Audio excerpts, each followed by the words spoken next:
இந்த காலை வேளையில நாம் தியானிக்க போகிறோம். தேவனிடத்துல நாம் எப்படி அன்பு கூறுவது? தேவன் நம்மிடத்திலே பல வகைகளில் அன்பு கூர்ந்திருக்கிறார். தம்முடைய குமாரனை தந்தருளி இவ்வளவாய் உலகத்தில் என்ன செய்தாராம்? அன்பு கூர்ந்தார். தேவன் பல விதங்களில் நம்மிடத்திலே அன்பு கூர்ந்திருக்கிறார். நாம் கர்த்தராகிய தேவனிடத்திலே நாம் எப்படி அன்பு கூற வேண்டும்? நாம் எப்படி அன்பு கூறுவது? அதற்கு அநேக வழிமுறைகள் இருக்கிறது. அதில் முதலாவது காரியத்தை இந்த வேளையில நாம தியானிக்க போகிறோம். நல்ல கவனிங்க. ஒரு மனிதன் பிரதானமாக தேவனிடத்தில் அன்பு கூறுவதற்கு தேவன் வைத்திருக்கிற வழிமுறை என்னன்னா, அவருடைய சமூகத்தில் அமர்ந்து ஜெபிக்கிற அனுபவம். கர்த்தருடைய பாதத்தில், கர்த்தருடைய பிரசன்னத்தில் அமருகிற அனுபவம் இருக்கு பாருங்க. அதுதான் அவரிடத்துல நாம அன்பு கூறுவதற்கான முதல் வழிமுறை. அதுதான் நமக்கு அநேகம் நாட்கள்ல என்ன பழகிட்டோம் அப்படின்னா, ஜெபம் என்பது நாம் பெட்டிஷன் சொல்ற இடம், என்னுடைய விண்ணப்பங்களை தெரிவிக்கிற இடம். தேவனிடத்திலிருந்து நான் எதையாகிலும் பெற்றுக்கொள்ள வேண்டும், ஆசீர்வாதங்களை பெற்றுக்கொள்ள வேண்டும். அதற்காகத்தான் நான் எங்கே செல்ல வேண்டும்? சமூகத்துக்கு செல்ல வேண்டும் என்று நினைக்கிறோம். அது முற்றிலும் தவறானது. நாம் தேவனிடத்தில் அன்பு கூறுவதற்கு நமக்கு கொடுக்கப்பட்டிருக்கிற முதல் வழிமுறை என்னன்னா, நாம் சமூகத்திலே அமருவதுதான். அல்லேலூயா. எத்தனை பேர் ஆமென் சொல்ல முடியும்? நீங்கள் தேவனிடத்தில், தேவ சமூகத்தில் எவ்வளவு அமருகிறீர்கள், தேவனுடைய பிரசன்னத்தில் எவ்வளவாய் வாஞ்சையாய் அமருகிறீர்கள் என்பதை வைத்துத்தான் நீங்கள் எவ்வளவு அன்பு கூறுகிறீர்கள் என்பது இருக்கிறது. என்ன பிரதர் இப்படி சொல்றீங்க? உண்மையாகவே அன்பு கூறுவதற்காகத்தான் நம்ம ஜெபிக்கணுமா? Yes, real. The purpose of prayer என்பது, ஜெபம் என்பது அன்பு கூறுவதற்காக நாம் போகிற இடம்தான் அந்த ஜெப அறை, ஜெப பிரசன்னம், கர்த்தருடைய பாதம், கர்த்தருடைய சமூகம். நீங்க ஆண்டவராகிய இயேசு கிறிஸ்துவினுடைய எல்லா ஜெபங்களையும் எடுத்து பாருங்க. எல்லா ஜெபத்திலும் ஆண்டவராகிய இயேசு கிறிஸ்து மீண்டும் மீண்டும் சொல்லுகிற வார்த்தை என்ன தெரியுமா? பிதாவே, நான் உம்மிடத்தில் அன்பாயிருக்கிறேன், நீர் என்னிடத்தில் அன்பாயிருக்கிறேன். அவருடைய ஜெபம் முழுவதிலும் நீங்க லூக்கா எழுதின சுவிசேஷத்தை நீங்க உற்று கவனிச்சீங்கன்னு சொன்னா, உற்று கவனிச்சு வாசிச்சீங்கன்னா, அவர் ஊழியம் செய்த நேரம் போக ஜெபிக்கல. எப்படி? ஊழியம்லாம் செஞ்சுட்டு சரி மீத கொஞ்ச நேரம் இருக்கு, நம்ம பிதாவினுடைய சமூகத்துக்கு போவோம், அப்படி போகலையா? பிதாவினுடைய சமூகத்தில் அமர்ந்து அவரோடு அன்பை பகிர்ந்து கொண்ட நேரம் போகத்தான் ஊழியமே செய்திருக்கிறார். நாம சமூகத்திலே அமர வேண்டும் என்று சொல்லி தேவன் விரும்புவது ஒரு மத சடங்காச்சாரத்திற்காக அல்ல, ஏதோ நம்மளை வற்புறுத்த வேண்டும் என்பதற்காக அல்ல. நாம நம்முடைய அன்பை அவரிடத்தில் தெரியப்படுத்த வேண்டும் என்று தேவன் விரும்புகிறபடினாலதான். தயவு செய்து ஜெப நேரம் உங்களுடைய அன்பை தேவனிடத்தில் தெரியப்படுத்துகிற நேரமாக இருக்கட்டும். நம்முடைய விண்ணப்பங்கள் எல்லாம் தேவனுக்கு ஏற்கனவே அது தெரிந்திருக்கிறது. உங்களுடைய தேவைகள் உங்கள் வாயிலிருந்து சொல் பிரவாததற்கு முன்பாகவே அதை என்ன செய்து வைத்திருக்கிறாராம்? கர்த்தர் அறிந்து வைத்திருக்கிறார். நம்ம ஜெபம்னால எப்படி பழகிட்டோம்னு சொன்னா, நேரா ஜெப அறைக்கு போக வேண்டியது, ஏதாவது முழங்காலம் முடக்க வேண்டியது, ஒரு வசனத்தை படிக்க வேண்டியது, ஒரு பாட்டை பாட வேண்டியது, அப்படியே ரொட்டீனா ஆரம்பிச்சு வானத்தையும் பூமியை கிடைத்த கர்த்தாவே அது வாக்கும் இது வாக்கும் நீர் அப்படிப்பட்டவராக்கும் முடிஞ்சு, அடுத்தது எனக்கு இதை தருவீராக்கும் அதை தருவீராக்கும், இதை பார்த்துக்கொள்ளும் அதை பார்த்துக்கொள்ளும், இது இப்படி இருக்கு அது இப்படி இருக்கு. அதல்ல பிரதர் ஜெபம், அதல்ல சமூகத்தில் அமருவது. இப்படிப்பட்ட ஜெபங்களாலே நாமும் அநேக நேரம் இழைத்து போயிருக்கிறோம். இன்னும் சொன்னா கர்த்தரும் அநேக நேரங்கள் என்ன செய்திருக்கிறார்? இழைத்து போயிருக்கிறார். அதான் உண்மை. இவன் வந்தாலே எதை தான் கொண்டு வர போறான்? பெட்டிஷன் தான் கொண்டு வருவான். 4 வார்த்தை அன்பா என்கிட்ட என்ன செய்ய போறது கிடையாது. இவன் பேச போறது இல்ல. எப்படி இருக்கும் யோசிச்சு பாருங்க. ஒரு மல்டி மில்லியனியர், ஒரு பில்லியனியரை நீங்க சந்திக்க போறீங்க. எந்நேரமும் அவரை பார்க்கிற போதெல்லாம் அவர் உங்களை ரொம்ப நேசிக்கிறார். அவருடைய தரத்திற்கும் அவருடைய ஸ்டேட்டஸுக்கும் உங்கள்கிட்ட பழக வேண்டிய அவசியமே கிடையாது. ஆனால் மிகப்பெரிய கோடீஸ்வரர் எல்லாவற்றையும் விட்டுட்டு உங்களுக்காக நேரம் எடுத்து வர்றார், உங்களை சந்திக்க வர்றார். ஏதோ ஒரு டீ கடைக்கோ, ஒரு ஹோட்டலுக்கோ, உங்க வீட்டுக்கோ, ஏதோ ஒரு இடத்துக்கு வர்றார். ஆனா வரும்போதெல்லாம் நீங்க வெறும் பெட்டிஷனை மட்டுமே சொல்றீங்கன்னா அவருடைய பார்வையில் நாம் எப்படி இருப்போம்? நல்லா கவனிங்க பிரதர். வேதம் ஜெபம் என்கிறதை நமக்கு அறிமுகப்படுத்தி கொடுத்திருக்கிறதே நாம அவரிடத்தில் நம்முடைய அன்பை தெரியப்படுத்துவதற்காகத்தான். போய் கொஞ்சம் சமூகத்தில் அமர்ந்து மனம் விட்டு ஆண்டவரிடத்துல பேசுங்க. உங்களுடைய இருதயத்தின் ஆழங்கள் இருக்கிற காரியங்களை, அது மன வேதனைகளாகட்டும், சந்தோஷம். நான் பெட்டிஷனே சொல்ல வேணான்னு சொல்லல, நீங்கள் தவறா என்னை புரிந்து கொள்ளக்கூடாது. நான் பெட்டிஷனே சொல்ல வேணான்னு சொல்ல வரல. ஆனால் ஜெபம் என்பது, கர்த்தருடைய பிரசன்னம் என்பது நம்ம வெறுமனே பெட்டிஷன் சொல்லுகிற இடம் மாத்திரம் அல்ல. தேவன் சொல்லியிருக்கிறார், உங்களுடைய வேண்டுதல்களையும் விண்ணப்பங்களையும் ஸ்தோத்திரத்தோட கூடிய ஜெபத்தினாலும் விண்ணப்பத்தினாலும் தேவனுக்கு என்ன வேண்டுதலினாலும் தேவனுக்கு என்ன செய்யுங்க? தெரியப்படுத்துங்க. அவருக்கு ஏற்கனவே தெரியுங்க, பட் நீங்க உங்க வாயில தெரியப்படுத்துங்க. அது தப்பு கிடையாது. ஆனால் அது மாத்திரமே ஜெபம் அல்ல பிரதர். அவரோட இருக்கிற அந்த ரிலேஷன்ஷிப், கொஞ்சம் தனித்து அமர்ந்து கொஞ்சம் பேசுங்க. என்னெல்லாம் நீங்க அநேக நேரங்களில் நமக்கு அந்த அனுபவம் இருக்கும். ஏதாவது ஒரு விஷயம்னு வச்சுக்கிறோங்களேன், நம்ம இருதயத்துக்கு தெரியுது, நமக்கு ஏதாவது ஒரு விஷயம் கேள்விப்படுறோம், ஏதோ ஒரு காரியம் அப்படின்னா, நம்முடைய ஃப்ரெண்டு யாரையாவது நினைச்சு அவங்கள பார்த்த உடனே இந்த காரியத்தை அவங்ககிட்ட என்ன செய்யணும்? ஷேர் பண்ணணும். இல்லைன்னா கொஞ்ச நேரம் கழிச்சு அவங்களுக்கு ஃபோன் பண்ணி இதை என்ன செய்யணும்? சொல்லணும். நினைக்கிறோமா? நான் எத்தனை நேரங்களில், எத்தனை தருணங்களில் சமூகத்தில் என் அப்பாட்ட போய் இதை நான் சொல்லணும், என்னுடைய தகப்பனார்ட்ட போய் நான் அவர் சமூகத்துக்கு போன உடனே இப்படி இருக்கு அப்படின்னு சொல்லி அந்த காரியத்தை அவர்கிட்ட போய் என்ன செய்யணும்? சொல்லணும். எத்தனை நேரங்களில் நாம் நினைத்திருக்கிறோம்? யோசிச்சு பாருங்களேன். நீங்க நினைக்கிற போதே உங்களுடைய இருதயத்தின் நினைவுகளை தேவன் அறிந்திருக்கிறாரே. நீங்க ஒரு சஞ்சலமான ஒரு காரியம் அல்லது ஏதாவது ஒரு விஷயம் உங்க காதுக்கு வருகிற போது நீங்க, அவரும் உங்க பக்கத்துல தான் இருப்பார். உங்க அப்பா தானே, உங்களை விட்டு ஒரு நாள் என்ன செய்ய போறதில்லை, விலக போறதில்லை. அவரும் உங்க பக்கத்துல தான் இருப்பார். ஆனா நீங்க அந்த ஒரு குறிப்பிட்ட நபருக்கு, ஒரு மனிதருக்கு ஃபோன் பண்ணி அதை பெரிய விஷயமா நீங்க பேசிட்டு இருப்பீங்க. ஆனா பக்கத்துல தேவன் இருப்பார். அவர் என்ன நினைப்பார்? என் பிள்ளை என்னட்ட சொல்றதை பார்க்கிலும் மனிதரிடத்துல சொல்றதை விசேஷமாய் நினைக்கிறானே. கர்த்தருடைய சமூகத்தில் அமர்ந்து முதல்ல அமர பழகணும். கர்த்தருடைய பிரசன்ன நல்லா கவனிங்க. நீங்கள் ஏன் ஆண்டவராகிய இயேசு மீண்டும் சமூகத்தில் போய் அமர்ந்தார்? ஊழியம் செய்யறதுக்கு தான் இந்த பூமிக்கே இறங்கி வந்தார். மனுஷகுமாரன் ஊழியம் கொள்ள வராமல் என்ன செய்ய வந்திருக்கிறாரா? ஊழியம் செய்வதற்காகத்தான் இந்த பூமிக்கு இறங்கி வந்தார். ஆனாலும் கூட ராக்காலங்களிலே போய் ஜெபிக்கிறார், அதிகாலை நேரங்களிலே ஜெபிக்கிறார், மீண்டும் சமூகத்துக்கு போறாரு. எப்பெல்லாம் சான்ஸ் கிடைக்குமோ அப்பெல்லாம் பேசுறாரு. எப்பெல்லாம் பாறையில உட்கார்ந்துருந்தா பேசுறாரு. சீசர்கள்ட்ட பேசிட்டு இருக்கும் போதே நிறுத்திட்டு பேசுறாரு. பிரசங்கம் பண்ணிட்டு இருக்கும் போதே நிறுத்திட்டு தேவனிடத்தில் பேசுகிறார். ஏன் திரும்ப போறாருன்னா, குமாரன் பிதாவினிடத்திலே வைத்த, சத்தமா சொல்லுங்க, அன்பு அப்படிப்பட்டது. தயவு செய்து நீங்க எந்த அளவுக்கு சமூகத்தில் அமர்கிறீர்கள் என்பதை வைத்துத்தான் நீங்க கர்த்தர் மேலே எவ்வளவு அன்பு வைத்திருக்கிறீர்கள் என்பது நிதர்சனமாய் விளங்கும். இந்த வாஞ்சை இருந்துச்சுன்னா எந்நேரமும் சமூகத்தில் போய் அமருவோம். இல்லைன்னா உங்க இருதயம் எப்போதும் அந்த ஹெவன்லி டச்சில் இருந்துகிட்டே இருக்கும்.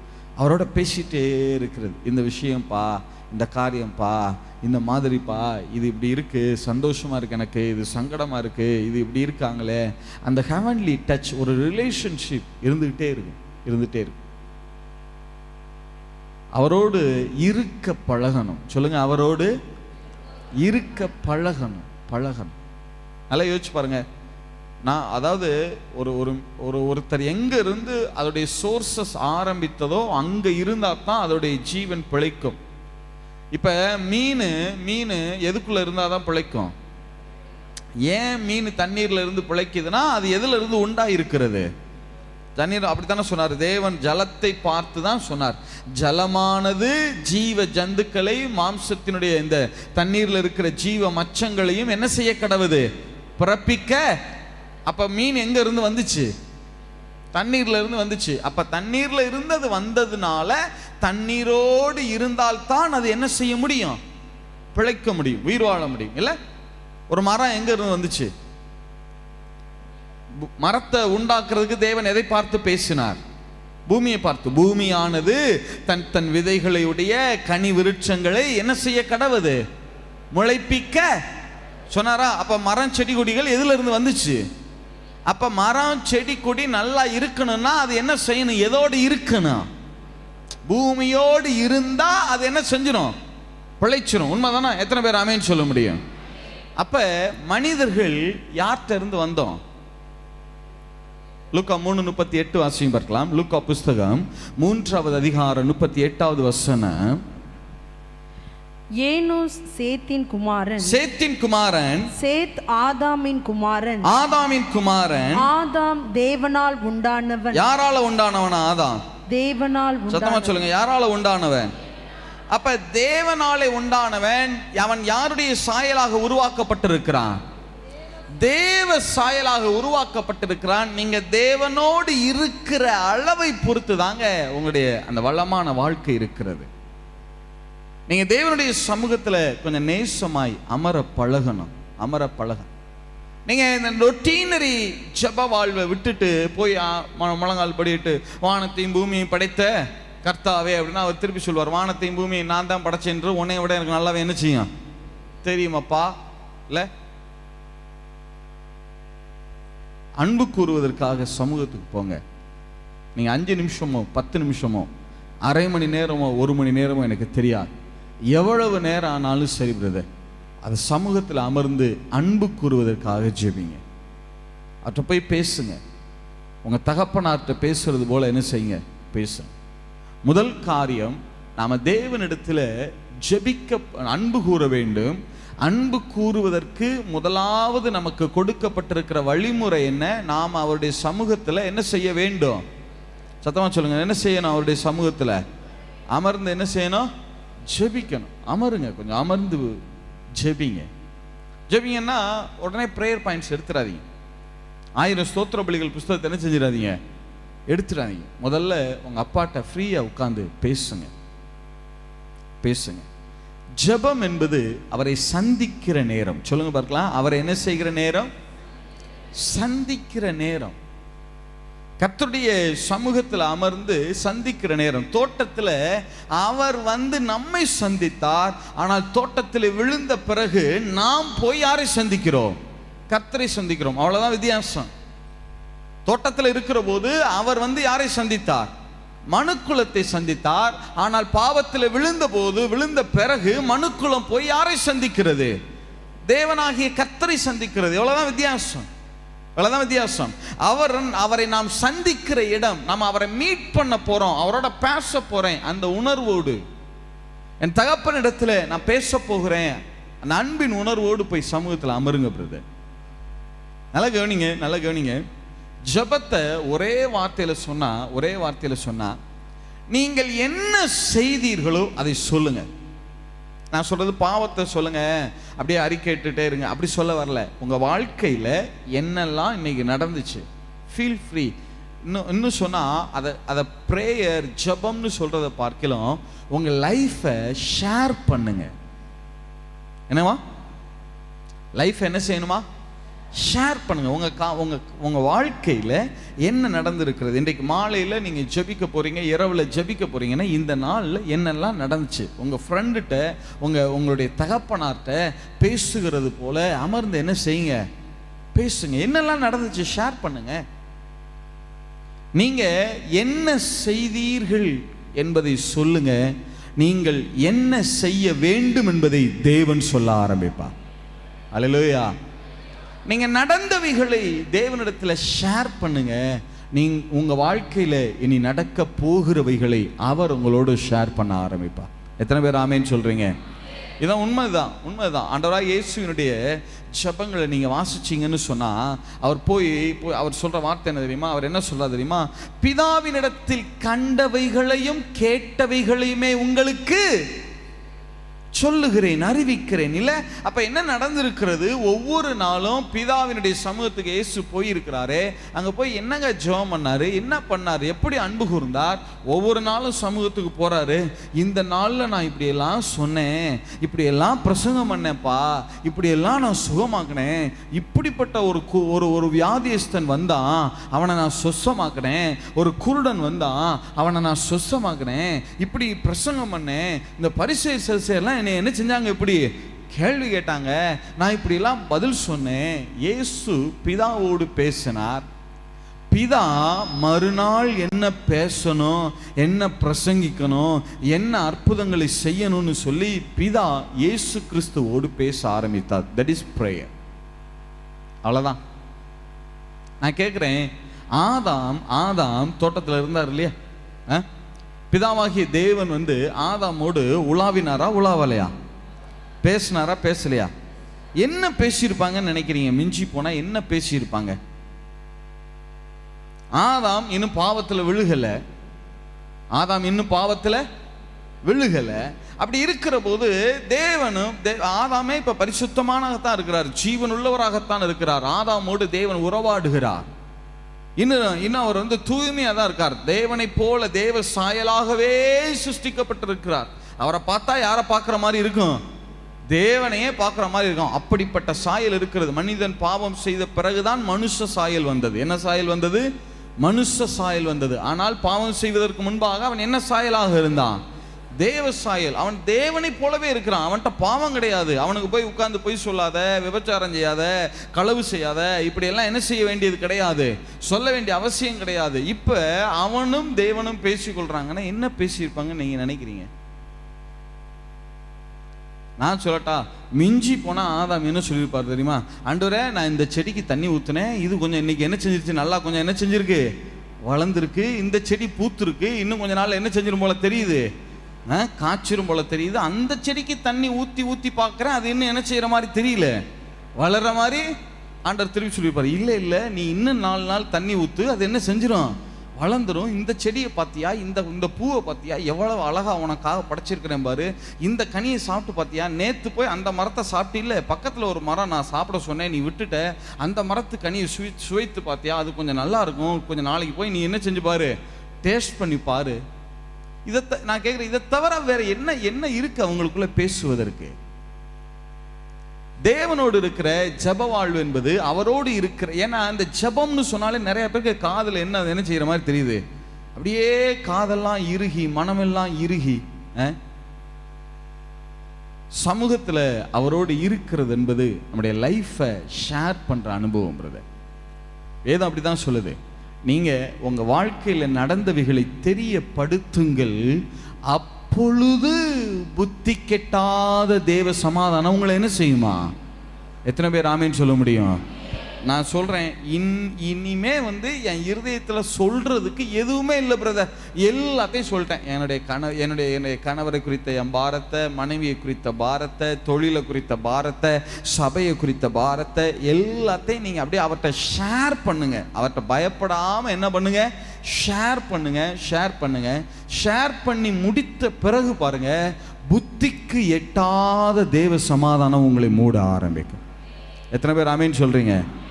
இப்படி ஜெபித்து உணர்ந்தவர்களுக்கு தெரியும். நீ அந்த பிரச்சனையெல்லாம் தீர்ந்திருக்காது, அது அப்படியே தான் இருக்கும். ஆனாலும் கூட நீங்க அன்பு கூறும்படிக்கு அவரிடத்துல ஷேர் பண்ணுங்க, அவர்கிட்ட பேசுங்க, அவருடைய சமூகத்தில் அமர்ந்து என்ன செய்யுங்க, பேசுங்க. நீங்க பேசிட்டு எழும்புகிற போது எல்லா பிரச்சனையில இருந்து ஒரு ரிலீவ் ஆன மாதிரி அப்ப உங்களுக்குள்ள வரும் பாருங்க ஒரு விசுவாசம், ஒரு தைரியம். அந்த தேவ சமாதானத்துக்கு அளவே கிடையாது. அல்லேலூயா. இனி வரும் நாட்கள்ல உங்களுடைய ரொட்டீனரி ஜபங்கள் அன்பின் வார்த்தைகளாக மாறட்டும். அவர் உங்களுக்கு சிலுவையில் எவ்வளவு செய்திருக்கிறார், எவ்வளவு காரியங்களை செய்திருக்கிறார். தேவைகள் இருக்கு, இல்லைன்னு சொல்லல, இருக்கட்டும், அது ஒரு பக்கம் இருக்கட்டும், பிரச்சனை இல்லை. முதல்ல உங்க அன்பை என்ன செய்யுங்க, ஷேர் பண்ணுங்க. அவரோடு அமர்ந்து என்ன செய்யுங்க, ஷேர் பண்ணுங்க. இப்போ முதலாவது நல்லா விளங்கி கொள்ளுங்க, உங்க வாழ்நாள் முழுவதும் மறந்துடாதீங்க. நீங்க தேவனிடத்தில் அன்பு கூறுகிறீர்கள் என்பது அவருடைய சமூகத்தில் அவருடைய பிரசன்னத்தை எவ்வளவு நாடுகிறோம், வேதத்தை எவ்வளவு வாஞ்சியாய் வாசிக்கிறோம், சமூகத்தில் எப்படி அமருகிறோம் என்பதை வைத்துத்தான் நாம் தேவனிடத்தில் எவ்வளவாய் அன்பு கூறுகிறோம் என்பது இருக்கிறது. ஹல்லேலூயா.